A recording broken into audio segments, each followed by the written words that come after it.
নবীকে মায়ার নবী জানায় দেয়, আরহামু উম্মতি বি উম্মতি আবু বকর ওয়া আশাদ্দু ফি আমরিল্লাহি ওমর। শুনছেন কি শুনেন নাই? জুমার দিন ইমাম সাহেব খুতবার মধ্যে বলে, আরহামু উম্মতি বি উম্মতি আবু বকর ওয়া আশাদ্দু ফি আমরিল্লাহি ওমর।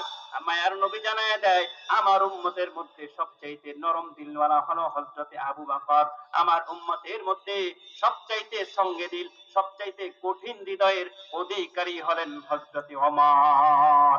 সেই ওমর, ওই যুবক সাহাবী কান্না দেখে চোখ থেকে পানি পড়তেছে। সুবহানাল্লাহ কইবেন না? হযরতে ওমর কেমন কঠিন দিলের মানুষ। ও মুসলমান, ইতিহাস জেনে নাও। যুদ্ধের ময়দান থেকে কাফের গুলারে গ্রেফতার করে নবীর দরবারে নিয়ে আসা হয়। মায়ের নবীকে বলে, নবী আমার,